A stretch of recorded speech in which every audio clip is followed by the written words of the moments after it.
What is this? All right, let's do this.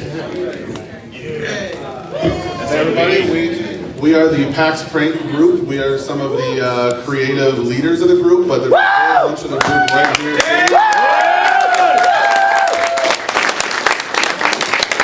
For those of you who have absolutely no idea what this is, too bad. Now, this whole panel is to explain to you what it is, to kind of go through some of our history, what we bring to PAX, which we hope is a little bit weird, a little bit funny, and makes everybody's PAX a little better. So we're going to start with some introductions here, and let me hit it over to Tony. Hi, my name is Anthony Chapman, or Tony. I'm one of the co-founders of the PAX Prank, and I like long walks on the beach and sunsets. Johnny? I'm Jonathan Updegrove. I'm also known as Johnny Nero, the action hero. I'm another co-founder of this prank, and I do not like long walks on the beach, but I like stalking people who do. This is how we met, right? Yeah. Mo? So I'm Mark Katzbach, or Onofowokan. Mo bad. Mo's super bad. There you go. Mo satisfactory. Low satisfaction. Well, that's it. I don't think I have anything else to add to that.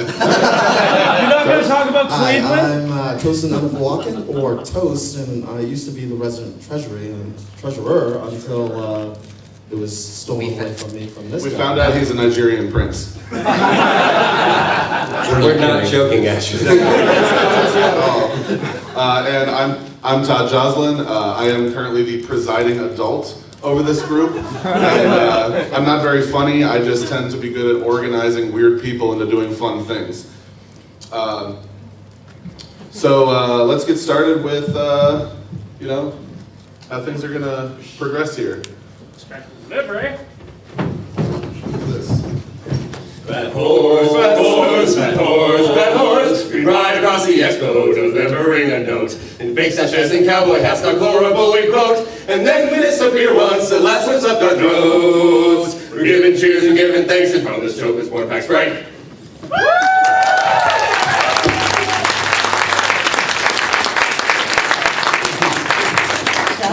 I don't know. Yeah. Who are those guys? Yes. Who were those masked men? Hi, I actually have a delivery for you, and it's really urgent, so can I run this up there? You run this up, and then I'll take another question from that line, and that'll be our last question. Yeah. Somebody decide, or murder each other. Oh, read it? Hold on a second. From the disco band. He rides across the nation with the road runners. He got the application that you just sent in. It needs evaluation so that the games begin. Hey, it's time to show up for some. He's bad. He's making a people. That's what you tell me, man. And then this will be your last we swear. So make matters people. He'll make you despair. Tell them the story first. Science suicide, that horse. Wow.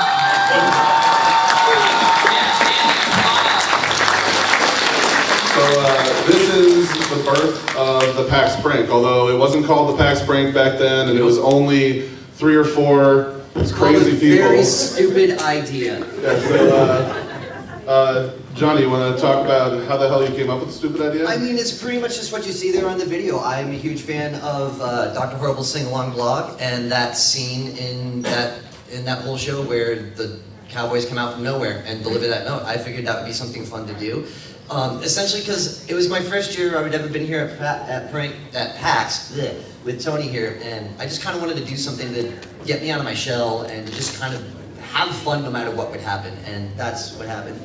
And a lot of people liked it, to the point where before the prank was even over, before PAX was even over, people were already wondering what we were doing next year, like it was a thing already. And we had... Like, this is not a thing. Yeah, I'm not sure what's going on Okay, it's here. kind of thing. But Yeah. But so anyway, the when I first had the idea, it was something that I had when I was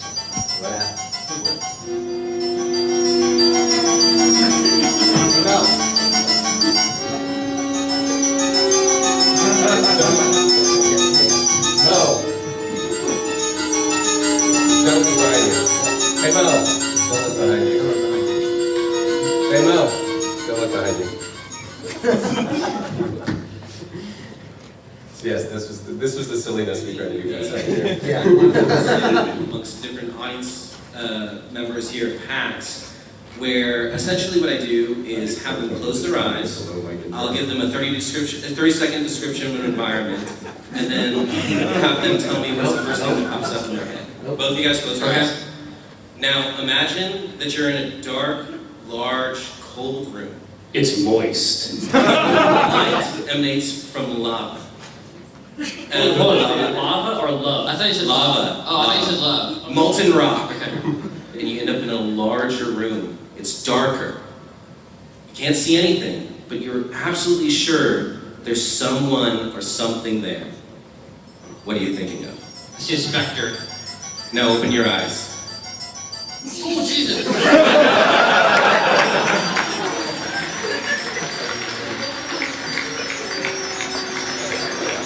They're on both sides.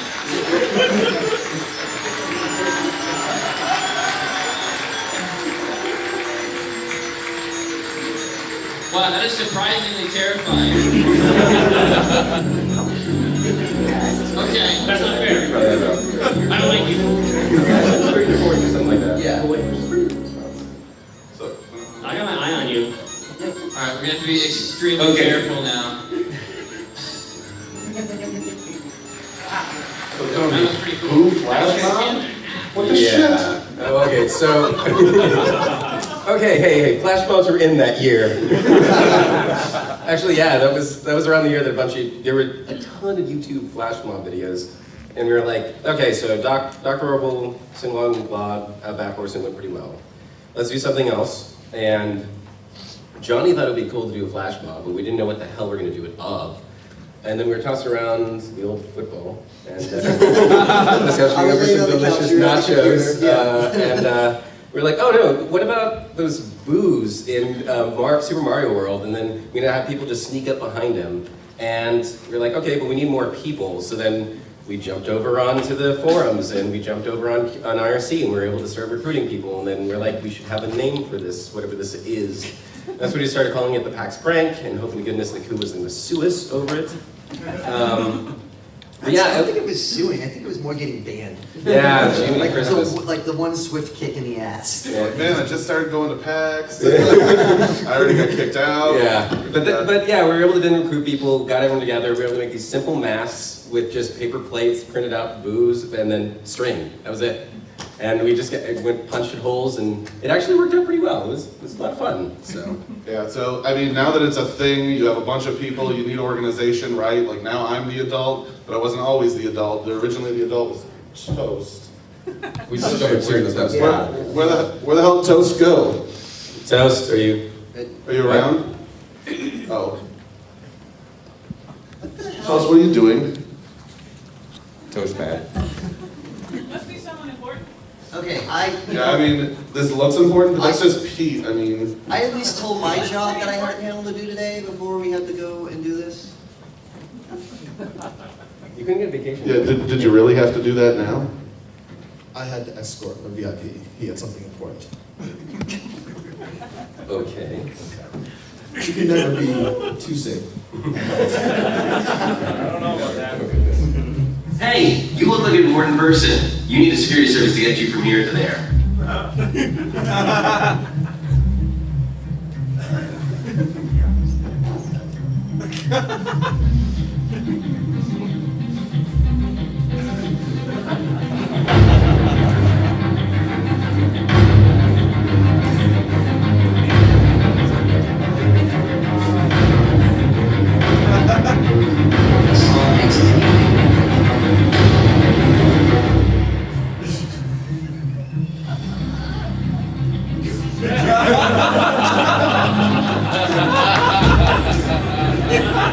My earpiece was always falling out, so I kept my finger to my ear the entire time.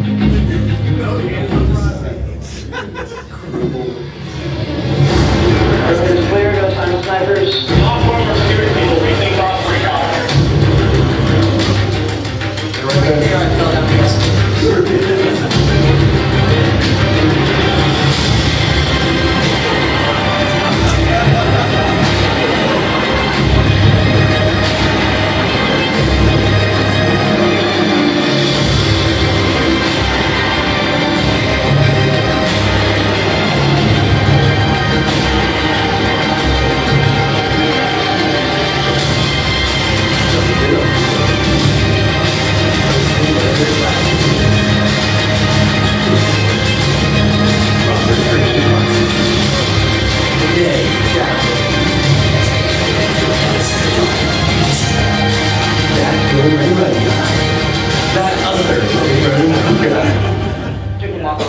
So Paul will get us a fine festival. Oh, Mo bad. Mo works. Straight from Germany. All right, well, while you solve that. Yeah. So Toz, this was your first PAX prank, right? Yeah, and this was actually the first time I attended PAX in Seattle. And so this is actually one of the first ideas that Mo came up with. He was like, hey, we should start a security firm.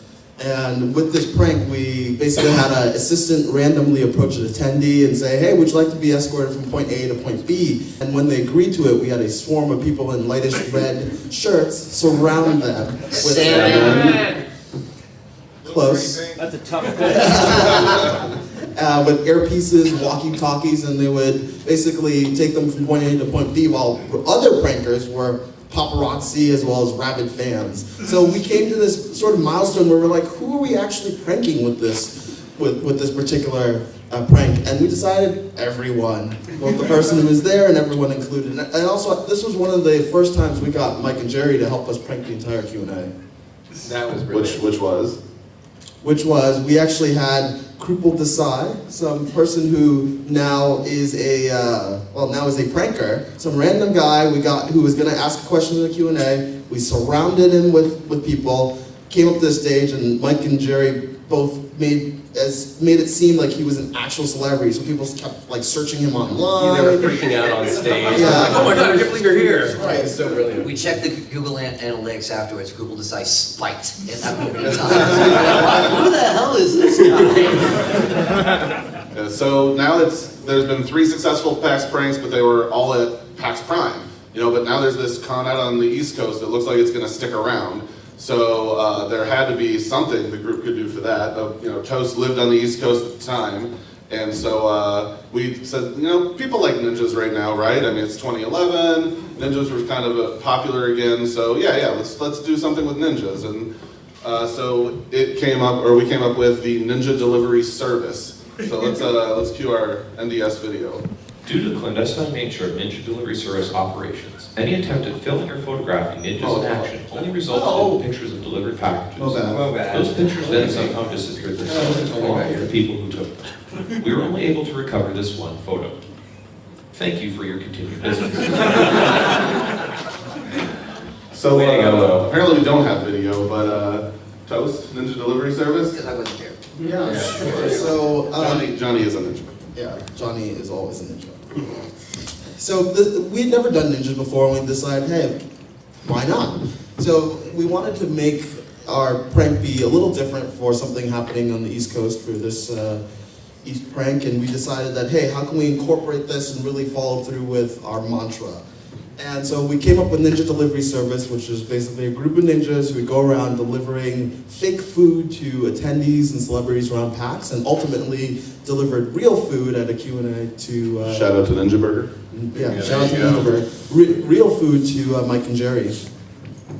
And I think one of the really cool things about this is I think as an organization, we empowered everyone, because a lot of our other pranks, we're singly directed, and in this one, everyone could, shout out on Twitter and say, hey, I'd love to do this here and here, and go ahead and self-organize.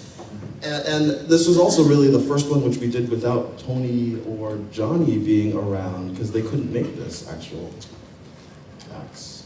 Right, so we fixed that since then. Yeah. So then, we're headed back to PAX Prime. We've got, now 4 things under the belt. This is definitely a thing. We're going to have to do this at every PAX. So we figured, well, we've got some time to take off before we just start coming up with our ideas, because usually now it's like right after PAX we start coming up with our next idea immediately. But we were just kind of dicking around. We have, some of us are on a podcast that does movie commentary. So we were just watching a movie, and we ended up being inspired by a great man, one of the best people in all of Star Wars. The great, mustache live on forever. Yeah, may his mustache live on forever. The great Lando Calrissian. Never forget. Never forget.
So for PAX Prime, this is probably what most of you have seen if you've seen the group before. This is certainly the thing that got the most attention, and we were going to have Mo explain it. He even dressed up nice for us in the Lando gear. But we actually found that we have direct evidence from the podcast I was talking about of how it began, and Mo talks a lot, so we just decided to cut out his part and have him play this video. No, I don't have a landing permit. I'm trying to reach Lando Calrissian. Oh, wait a minute, let me explain. You will not deviate from your present course. Rather touchy, aren't they? How do you know this person? Well, that was a long time ago. I'm sure he's forgotten about that. He hasn't forgotten about it. Lando Calrissian never forgets. He's got a memory like an elephant. No, that'd be a great shirt. Just a picture of Lando with the words "never forget." That would be pretty fucking awesome. Everybody who looks at it is just like, I forget what? I don't get it. What am I forgetting? I forgot it. That's what the prank should be. We should get Ian to design that, and we'll just all wear those shirts. And we don't have to do anything. People will just not know. Flash mob, occasional flash mob. People that never forget Lando shirt. And then we can have a time to all meet and have a moment of silence. Yes. Never forget. We need posters. What color will the shirt be? They want to meet us. Lando's like the second best dressed guy on this. In all of Star Wars. Oh yeah, it could be that blue color. What do you pull? Can I take a moment real fast? Yams, can you stand up, please? Yeah, this is for Yams. She's our central designer. Yeah, she's like our graphic designer. Everything that you see has any sort of graphics on it since, I believe, the Lando prank has been all her on this. And I really wanted to point that out in this prank.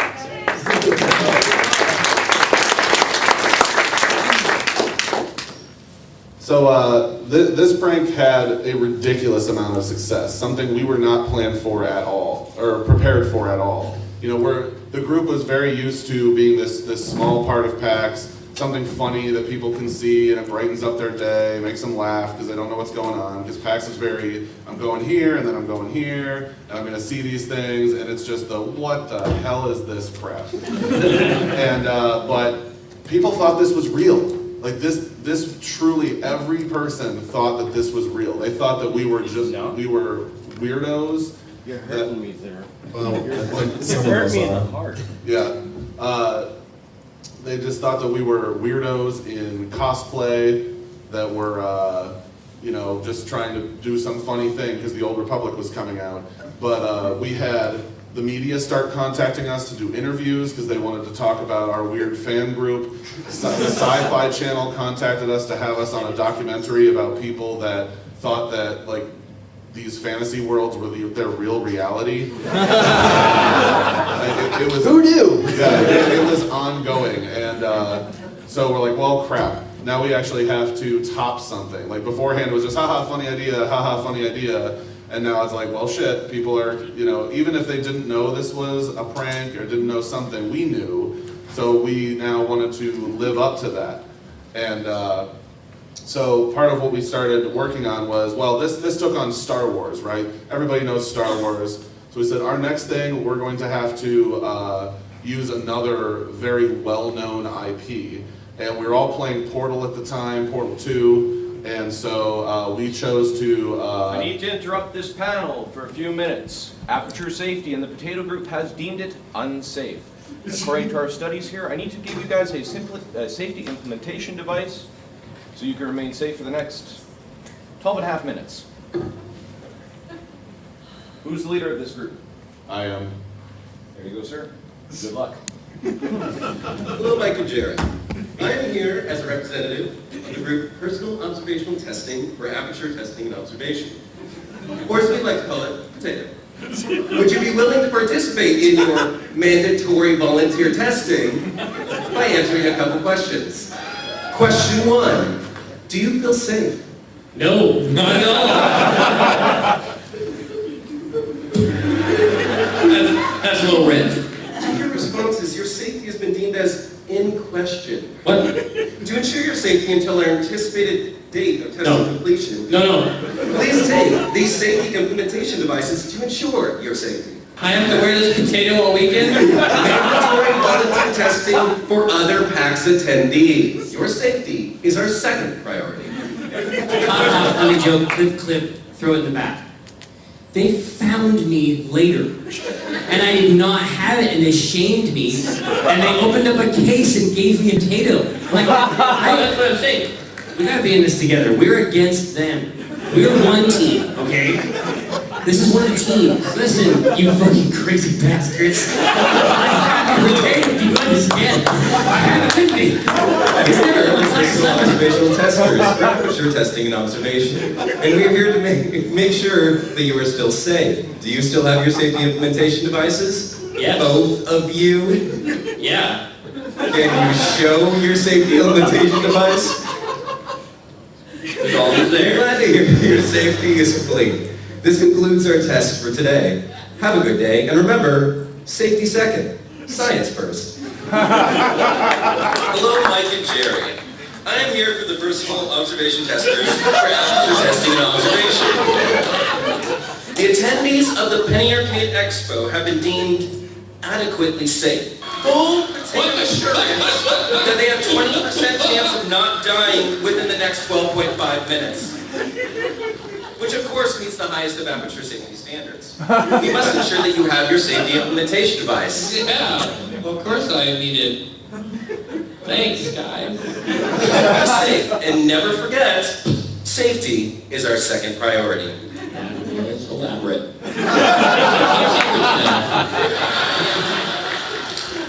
Sometimes, when they're good secrets. In case you didn't hear that, Mike asked Jerry as he turned to him and goes, apparently we're keeping secrets now.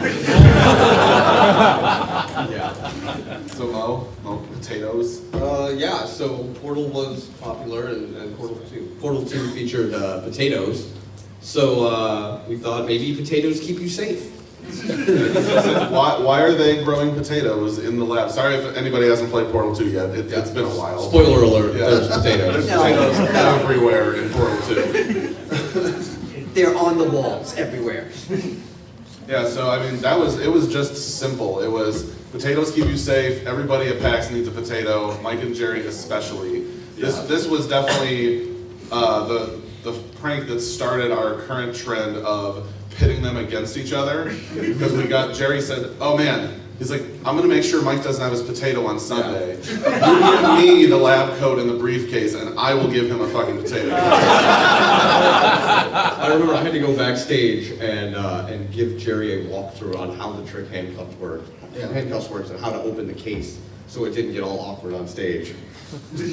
So after Potato, we're on a roll. Potato was definitely even though Lando was big, like for the media and for Seattle, they thought it was weird. Potato definitely got the entirety of PAX involved. Everybody felt like they were into it because they would text us and be like, man, they don't have their potato. They're in Expo Hall, come get them. We would just show up. 70. And get them a potato. So we're like, all right, well, we've got to go bigger with this. We tried to, up the ante, and we didn't really know what to do with that. But we knew. That's because you needed Cuevo Johnson to deliver the best damn game ping contest for a convention that pesos could buy. And that's what I delivered on. Do the video.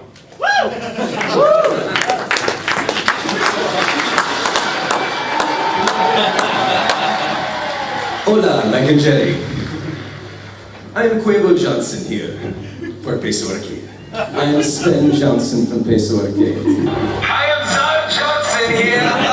Put the up I am Good Johnson.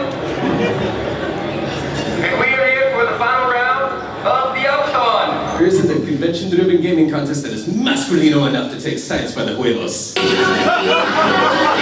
first round, which is going on as we speak, involves 146 contestants battling it out to the death maze against a giant mechanical Cerberus. Actually, all of the contestants have been brutally slaughtered by the giant mechanical Cerberus. So, new plan. Mike and Jerry, you are now alpha nuts in the alphathon. We'll be getting more alpha nuts throughout the weekend from all of you people amongst this Penny Arcade Expo. Sven Johnson is not pleased! We need a safety dance round, and you all are participants! Dance, everybody!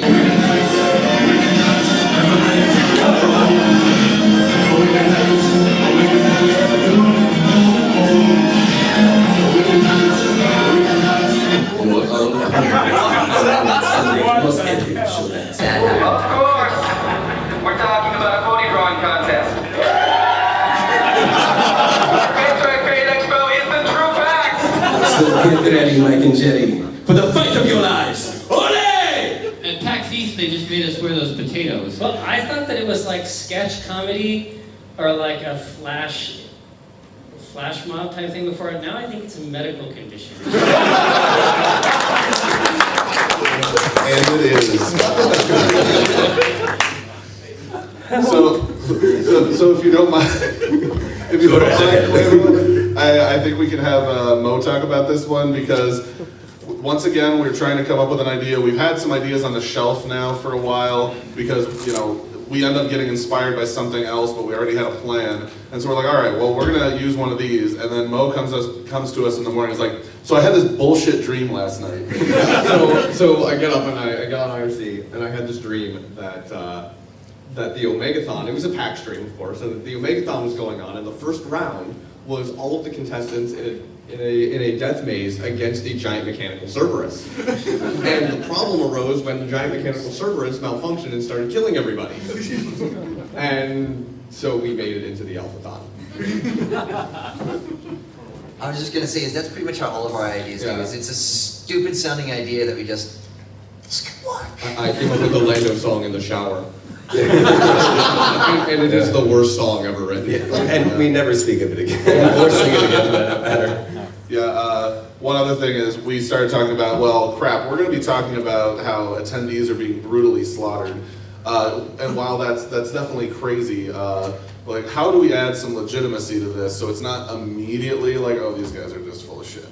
Although people are pretty sure that we're full of shit. So we had some of our group become lawyers for the weekend, and they would go around and interview the lines after Cuevo Johnson would show up and do an alphathon round and like talk to people. Have you been a victim of competitive malpractice? Have you witnessed any brutal murders today? You may be subpoenaed, you may need to sue, etc. And that was sort of the way that people who were just standing by and weren't participating, because a lot of people had a lot of fun with that, in the various rounds. But to try to rope them in, get them to look at it.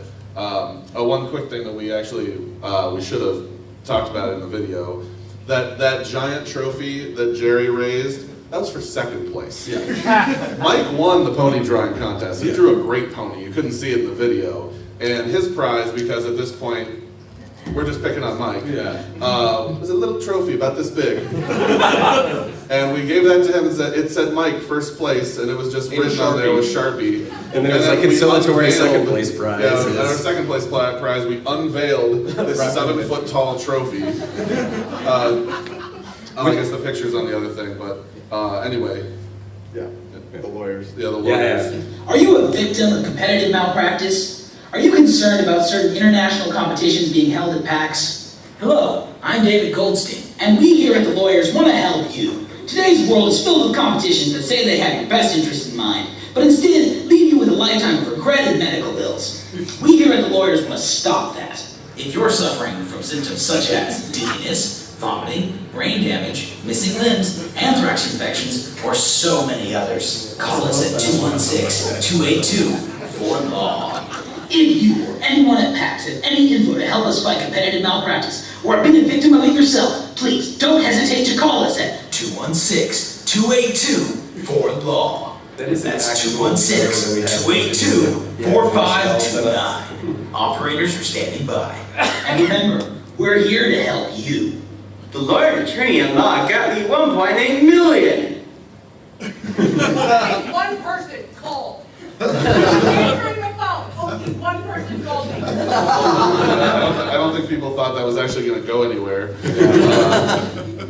We wanted to make sure, just in case. Yeah. So that was the elf done.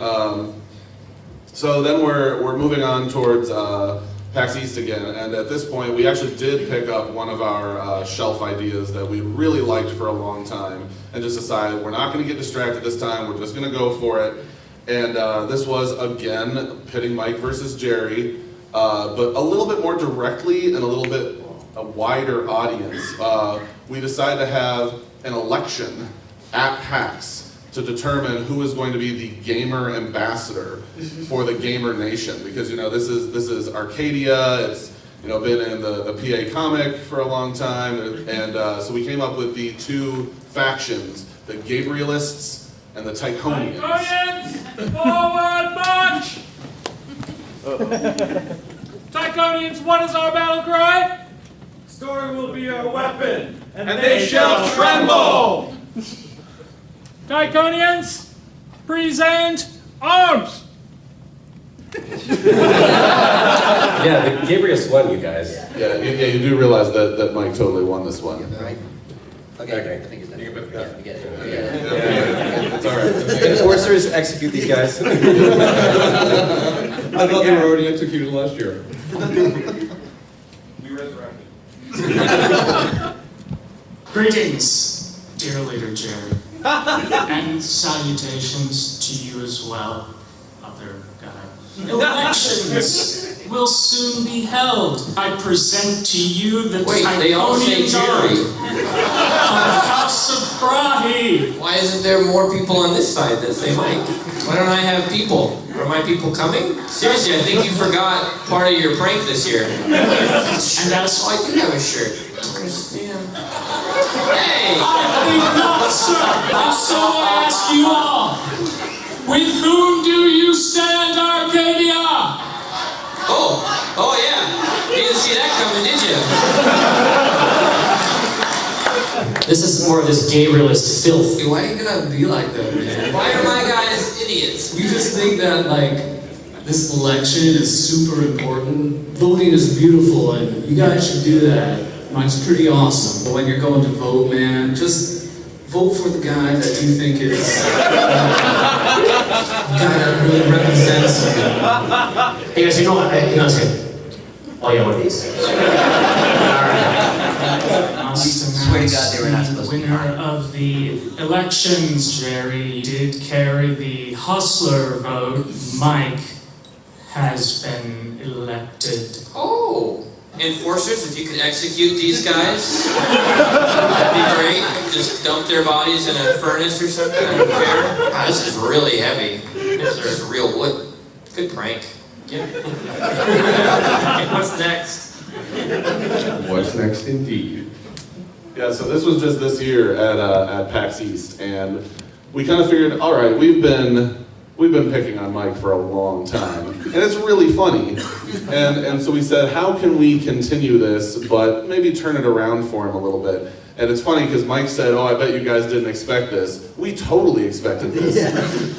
We had, the Tychonians were set up as this very draconian, but very organized group. So it was, it looked like they were in control, they knew what they were doing. Obviously they're gonna win, right? But that never works out. Everybody loves an underdog, and the entire time at PAX, everybody was behind Mike. So we didn't actually hold a real vote. Mike thought we did. We didn't tell him until Monday afterwards that we hadn't, and he was so happy that he had won this vote. But we had prepared the scepter that you see there as sort of our tribute to Mike because we picked on him for so long. One of the folks in our group is a woodworker and made this out of zebra wood, and it's in case you couldn't tell, it's a Pac-Man chomping the little Pac-Man bits down the scepter, and that's the sign of Arcadian rule. And we just found out this weekend that if anyone out there goes to Reddit at all, If you go to the PAX subreddit, the icon for it is the Reddit alien dressed as the hot dog fairy, holding that scepter. Yeah. So. I think that's. I don't know if we. Oh wait, you guys forgot one more. Our final prank. You know the one where we go ahead. We don't talk about that. We don't talk about that. Yeah. So this is kind of a point where we, if you guys have any questions for us, we could do some Q&A. By the way, do we even know what this year's prank is? I didn't think we had one. We're doing a panel. That's why we're doing the panel. Oh, okay. That makes sense. All right. But yeah. This might be Yeah. Well, If you got a question. Do you have a question, sir? Yes. No, not you. Oh. Him. Yep, come on. Come on. Mike, Just slide over the mic or Come on down. Go on down. You're the next guest. Have you been to PAX before? Okay. Why is Mo bad? Why is Mo bad? Is the question. I'm not. For so many It's lies and slander. We could tell you, but we only have about 20 minutes left. Condensed version? Well, the video. Yeah. Pretty much It worked every other time that I played through it, okay? Every single other time. For serious, every other time we ever have work to do for the prank or for pretty much any other project, we do a lot of projects around PAX. And every time we bring something up, Mo's like, oh yeah, that sounds good. So who's gonna do that? And it's never Mo. You know, he shows up, but he doesn't actually do any work. I'm a busy man. Mo lazy. Yeah. Mo bad. Mo bad. Thank you. So if there's any other, like, if there's any real questions? No, we'll take silly ones too. Hello. Hello. Nero, Yes. you sent me at the inaugural PAX East with a Jägermeister shark to jump over. Oh, yes, I remember that one. So the question is, did you get it back? I don't remember. I did. So, you did? Okay, good. yeah, so at the first PAX East, Tony and I were not going to be able to make it there, so we decided not to do a prank, because I think it was only Mo and I think it was really only Mo that we knew from the prank panel that was actually going to the East at that point in time. So I wanted to send something over there to do sort of like a little prank that's for a child's play, which I called Jump the Shark for Child's Play. And I got this inflatable shark, and I sent it off with him, and the idea was you pay $1 and you jump over the shark. And you do it as many times as you want. And I raised about $15. For the children. For the children, and it didn't go there. But And that's why we just leave all the fundraising at PAX Cookie Brigade. Yeah. People do not want to make money by being funny. So anyway, with the Lando Society, we did have a page where you could donate to Children's Hospital. Yeah, we St. put Jude's. we put up a donation page to St. Jude's. That's Billy. Yeah, we found out that Billy D. Williams' favorite charity is St. Jude's Children's Hospital. So that's why we decided to go over and set up the fundraising, link over to their fundraising page. So. Speaking of Billy D, we have a pretty great story that I don't know how we forgot about it. Just put it as part of this. We actually were able to induct Billy D. Williams into the Lando Society. Because at Emerald City Comic Con. Yeah, the Lando Society has definitely lived on well beyond us. Like, all the other ones have been kind of like, okay, that's great at PAX, and then everybody forgets about it. But the Lando Society has definitely been a thing. Never forget. Adam Sessler, he does all sorts of video game news, etc. G4, Revision 3. He's always been a fan of ours, which we really love and appreciate. And we gave him one of our Lando shirts. And it's like one of his favorite shirts. He wears it at the gym, he wears it on TV. So people find out about this way after the fact. And so we figured, since it's still going on, sort of, and we knew Billy D was going to be at Emerald City Comic Con.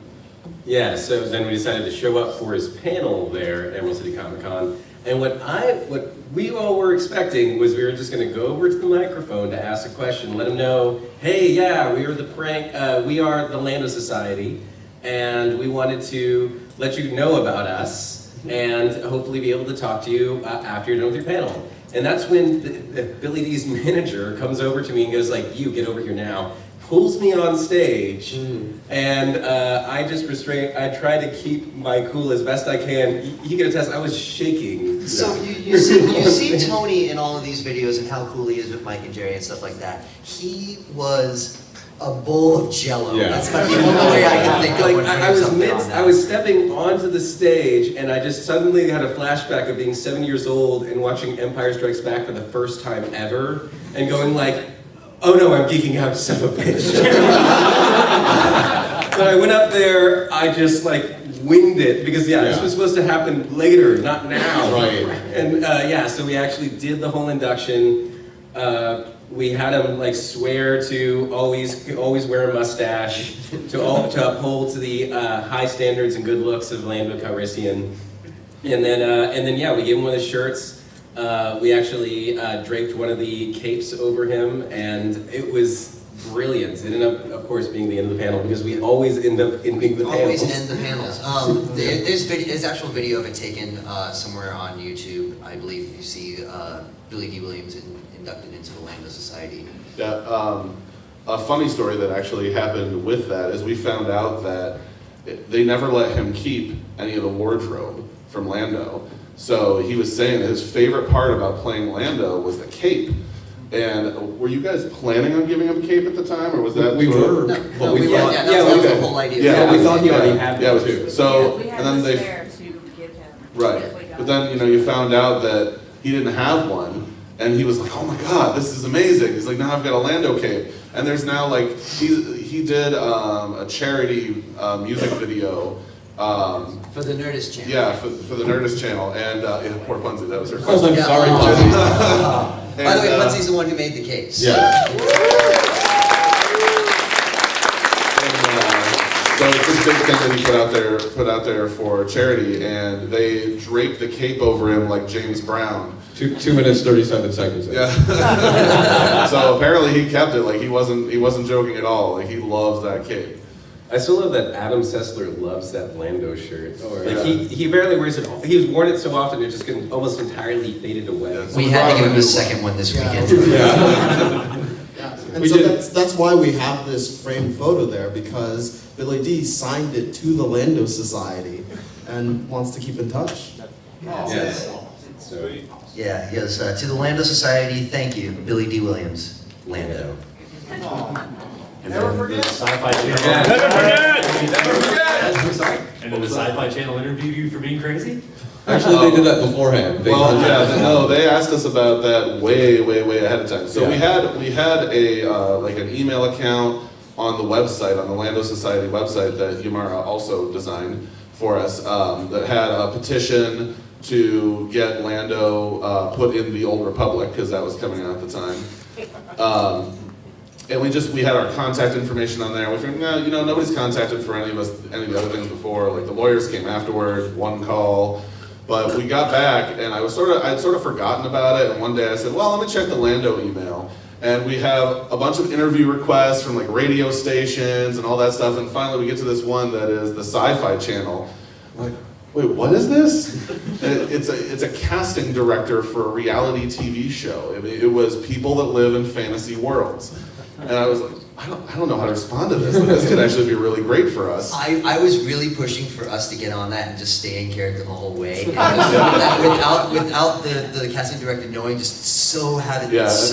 So we had to have a meeting about, man, how are we going to play these interviews? And we ended up deciding that, okay, we can't keep it going that far, because these people are spending a lot of money on this. We don't want to waste their time. So we kind of had the official stance of after PAX, not in character. But it turns out one of the guys that comes to PAX and likes the prank and hangs out with us, he has Never Forget tattooed on his knuckles. And we told him about this way after the fact. He's like, oh man, he says, you should have had me do it. He's like, I would have put on a cape. He's like, it never forgets for Lando.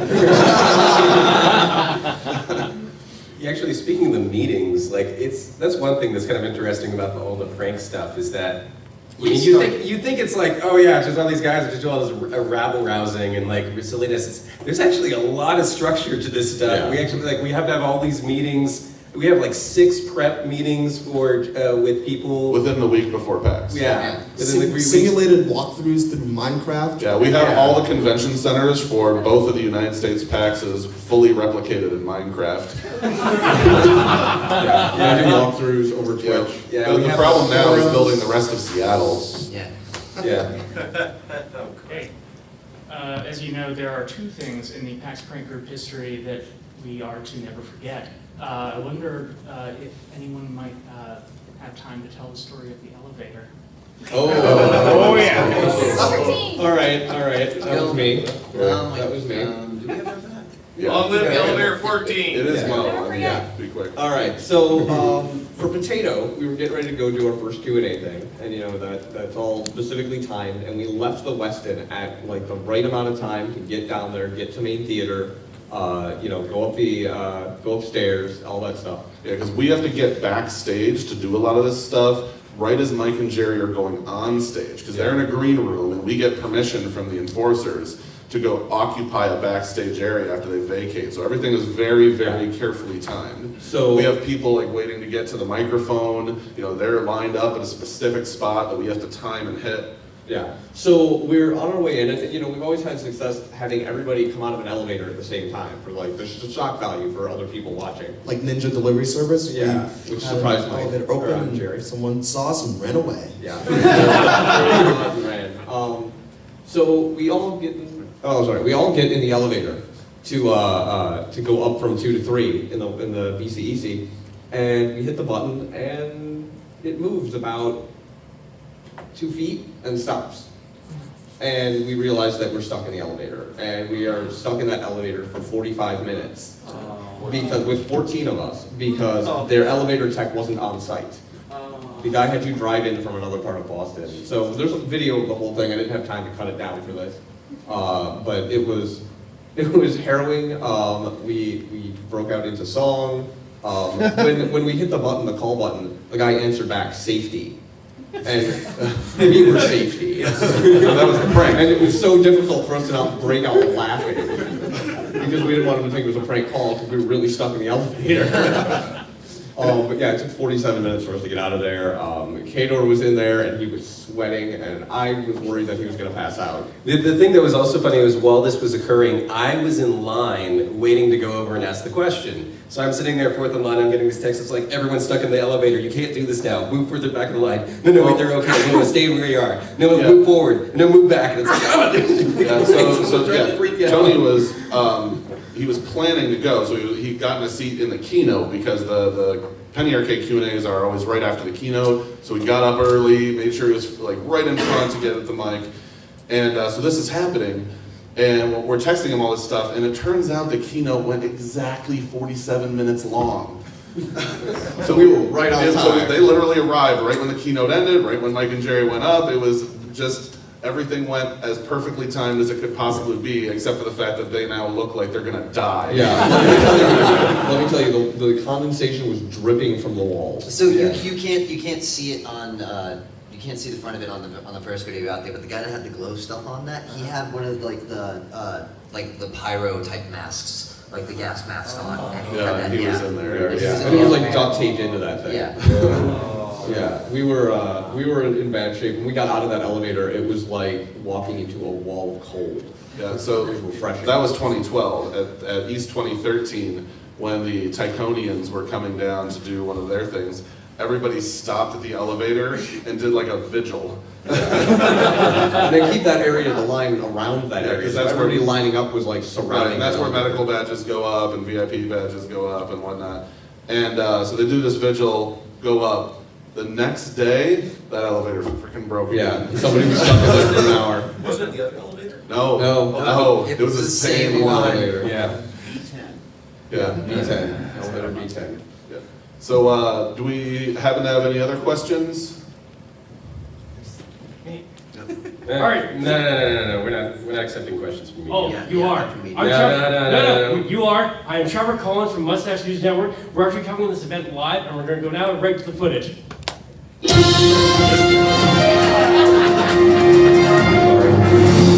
Oh boy. Hello everyone. I I'm standing here outside the Raven Theater where the PAX Prank group has just completely bombed their panel. Many people were seen leaving, shaking their heads in disgust at what was an atrocious and inexplicably unentertaining panel. Lots of people had dreams of a fun and entertaining panel, and those were smashed to bits, to the point where many people are calling this the end of the PAX Prank.